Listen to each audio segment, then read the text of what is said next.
എല്ലാവർക്കും നമസ്കാരം. ഹോം കണക്റ്റിൻ്റെ അങ്കമാലിലുള്ള നമ്മുടെ പുതിയ ഹോം തിയേറ്റർ എക്സ്പീരിയൻസ് സെൻ്ററിലാണ് നമ്മളിപ്പോൾ നിൽക്കുന്നത്.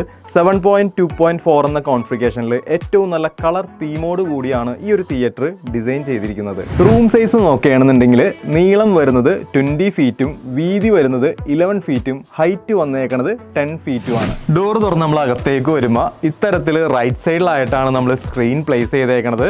ഈ ഒരു സ്ക്രീൻ നേരെ ഓപ്പോസിറ്റ് ആയിട്ട് സെറ്റ് ചെയ്യാത്തതിൻ്റെ കാരണം എന്താണെന്ന് വെച്ചിട്ടുണ്ടെങ്കിൽ ഈ കാണുന്ന റിക്ലൈനേഴ്സ് ഒക്കെ ഈ ഒരു ഡോറിൻ്റെ ഫ്രണ്ടിലായിട്ട് വരും. അപ്പോൾ കുറച്ചും കൂടി ഇവിടെ കൺജസ്റ്റഡ് ആയി പോകും, നമുക്ക് നടക്കാനൊക്കെ ബുദ്ധിമുട്ടാകും.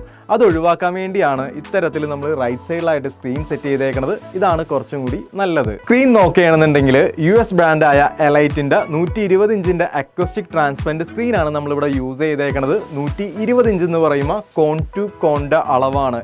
എന്തിനാണ് നമ്മൾ അക്വസ്റ്റിക് ട്രാൻസ്പെറൻറ്റ് സ്ക്രീനുകൾ യൂസ് ചെയ്യണമെന്ന് വെച്ചിട്ടുണ്ടെങ്കിൽ സ്പീക്കേഴ്സ് നമുക്ക് ബിഹൈൻഡായിട്ട് സെറ്റ് ചെയ്യാനായിട്ട് ഈ ഒരു സ്ക്രീനിൻ്റെ ഉള്ളിലായിട്ട് സ്പീക്കേഴ്സ് സെറ്റ് ചെയ്യാൻ വേണ്ടിയാണ് അക്വസ്റ്റിക് ട്രാൻസ്പെറൻറ്റ് സ്ക്രീനുകൾ നമ്മൾ യൂസ് ചെയ്യണത്. മറ്റൊരു പ്രത്യേകത കൂടി നമുക്ക് ഈ ഒരു സ്ക്രീനിനെ പറ്റി പറയാനായിട്ടുണ്ട്. ഇത് ഫ്രെയിംലെസ് സ്ക്രീനാണ് വരുന്നത്.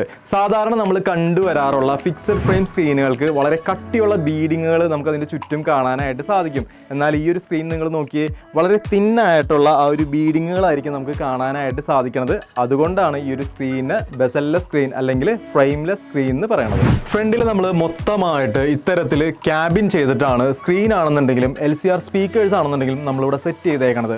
LCR സ്പീക്കേഴ്സ് നോക്കുകയാണെങ്കിൽ കെഫ് എന്ന് പറയുന്ന ബ്രാൻഡിൻ്റെ Q750 എന്ന് പറയുന്ന 2 ടവർ സ്പീക്കറുകളും Q650 എന്ന് പറയുന്ന ഒരു സെൻട്രൽ സ്പീക്കറുമാണ് നമ്മളിവിടെ യൂസ് ചെയ്തേക്കുന്നത്.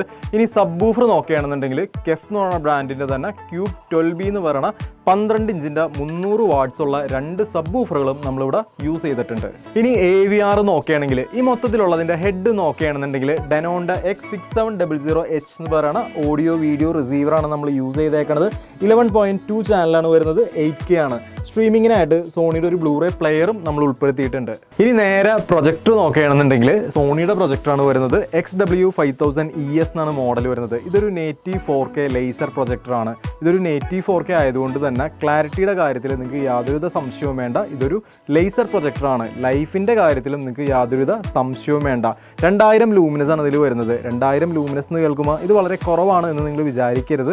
കാരണം ഇത് സോണിയുടെ 2000 ലൂമിനസ് ആണ്. സോണിയുടെ 2000 എന്നൊക്കെ പറയുന്നത് വളരെ ഹൈ ആണ്. സറൗണ്ടിങ് സ്പീക്കേഴ്സ് നോക്കുകയാണെന്നുണ്ടെങ്കിൽ എനിക്ക് ചുറ്റും നിങ്ങൾക്ക് 4 സറൗണ്ടിങ് സ്പീക്കേഴ്സ് കാണാനായിട്ട് സാധിക്കും. പോൾക്ക് ഓഡിയോൻ്റെ V85 എന്ന് പറയുന്ന മോഡലാണ് നമ്മളിവിടെ യൂസ് ചെയ്തേക്കുന്നത്. ഈ ഒരു സ്പീക്കർ കാണുമ്പോൾ നിങ്ങൾക്ക് മനസ്സിലാകും ഇത് ഇൻവാൾ ടൈപ്പ് സ്പീക്കറാണ്. 125 വാട്ട്സ് ആണ് ഇതിൻ്റെ പവർ വരുന്നത്. എൻ്റെ ഒരു അഭിപ്രായത്തിൽ നിങ്ങളുടെ വീട്ടിലേക്ക് തിയേറ്ററൊക്കെ സെറ്റ് ചെയ്യുന്ന ടൈമിൽ നിങ്ങളുടെ റൂമിൻ്റെ വീതി കുറവാണെന്നുണ്ടെങ്കിൽ ഇത്തരത്തിലുള്ള ഇൻവാൾ ടൈപ്പ് സറൗണ്ടിങ് സ്പീക്കേഴ്സ് ചെയ്യണതാണ് ഏറ്റവും ഉത്തമം. ഇനി അറ്റ്മോ സ്പീക്കേഴ്സ് നോക്കുകയാണെന്നുണ്ടെങ്കിൽ ഞാൻ പറഞ്ഞിരുന്നു 7.2.4 എന്ന കോൺഫിഗറേഷനിലാണ് നമ്മൾ ഈ ഒരു തിയേറ്റർ ഇവിടെ അറേഞ്ച് ചെയ്തേക്കുന്നത്. അതുകൊണ്ട് തന്നെ 4 അറ്റ്മോ സ്പീക്കേഴ്സ് നമുക്കിവിടെ കാണാനായിട്ട് സാധിക്കും. പോൾക്ക് ഓഡിയോൻ്റെ RC80i എന്ന് പറയുന്ന മോഡലാണ് നമ്മളിവിടെ യൂസ് ചെയ്തേക്കുന്നത്. 100 വാട്ട്സ് ആണ് ഇതിൻ്റെ പവർ വരുന്നത്. സൗണ്ട് പ്രൂഫിംഗ്, അക്വസ്റ്റിക് ട്രീറ്റ്മെൻറ്റ്, ഈ ഒരു സെഗ്മെൻറ്റ് നമ്മൾ നോക്കുകയാണെന്നുണ്ടെങ്കിൽ വാളിൽ 3 ലെയർ സൗണ്ട് പ്രൂഫ് നമ്മൾ ചെയ്തിട്ടുണ്ട്. അതിൻ്റെ മേളിലായിട്ട് അക്വസ്റ്റിക് ട്രീറ്റ്മെൻറ്റും നമ്മൾ ഉൾപ്പെടുത്തിയിട്ടുണ്ട്. ഫ്ലോർ നോക്കുകയാണെന്നുണ്ടെങ്കിൽ 1 ലെയർ സൗണ്ട് പ്രൂഫ് നമ്മൾ ചെയ്തിട്ടുണ്ട്. അതിൻ്റെ മേളിലായിട്ട് പ്രീമിയം കാർപ്പറ്റ് ആണ് വിരിച്ചേക്കുന്നത്. സീലിംഗിലേക്ക് വന്നു കഴിഞ്ഞ് കഴിയുമ്പോൾ 2 ലെയർ സൗണ്ട് പ്രൂഫ് നമ്മൾ ചെയ്തിട്ടുണ്ട്. അതിൻ്റെ താഴെയായിട്ട് 2x2ൻ്റെ ഗ്രിഡ് ടൈലുകൾ, അക്വസ്റ്റിക് ഗ്രിഡ് ടൈലുകളാണ് നമ്മൾ ഫില്ല് ചെയ്തേക്കുന്നത്.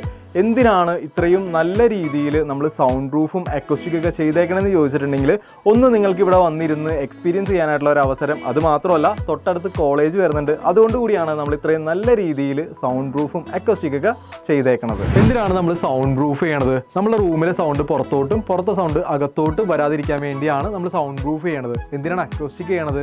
നമ്മുടെ റൂമിലുള്ള എക്കോ കുറയ്ക്കാൻ വേണ്ടിയാണ് നമ്മൾ അക്വസ്റ്റിക് ചെയ്യണത്. സൗണ്ട് പ്രൂഫ് എന്നുള്ളത് നിങ്ങൾ നോക്കിയിട്ട് നിങ്ങളുടെ ബഡ്ജറ്റൊക്കെ അനുസരിച്ചിട്ട് നിങ്ങൾ ചെയ്താൽ മതി.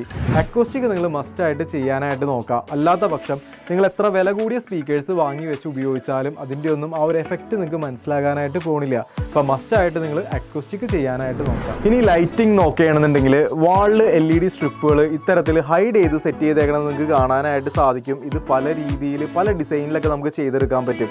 അതുകൂടാണ്ട് നമ്മൾ അപ്പ് ആൻഡ് ഡൗൺ ആയിട്ടുള്ള LED നമ്മളിവിടെ കൊടുത്തിട്ടുണ്ട്. നിങ്ങൾ മേളിൽ നോക്കുകയാണെന്നുണ്ടെങ്കിൽ കർവ് LEDകളും നമുക്കിവിടെ ചുറ്റും കൊടുത്തേക്കണത് നിങ്ങൾക്ക് കാണാനായിട്ട് സാധിക്കും. ഈ എല്ലാ LED-കളും നമ്മുടെ തിയേറ്റർ റൂമിൽ സെറ്റ് ചെയ്യണമെന്ന് നിർബന്ധമൊന്നുമില്ല, ഏതെങ്കിലും 1-2 ഒക്കെ കൊടുത്താൽ മതി. ഇനി സീലിംഗ് നോക്കുകയാണെന്നുണ്ടെങ്കിൽ നമ്മൾ ഇത്തരത്തിൽ ഗാലക്സി ലൈറ്റുകൾ ഉൾപ്പെടുത്തിയിട്ടുണ്ട്. നിങ്ങളുടെ തിയേറ്ററിന് ഒരു പ്രീമിയം ലുക്ക് ലഭിക്കാനൊക്കെ ആയിട്ട് ഇത് സഹായിക്കും.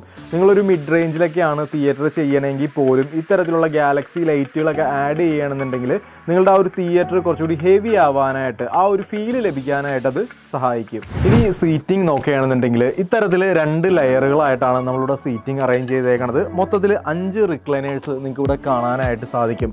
ഫ്രണ്ടിലെ 2 റിക്ലൈനേഴ്സ് വന്നേക്കുന്നത് മോട്ടറൈസറും, ബാക്കിലെ 3 റിക്ലൈനേഴ്സ് മാനുവലായിട്ടാണ് നമ്മളിവിടെ കൊടുത്തേക്കുന്നത്.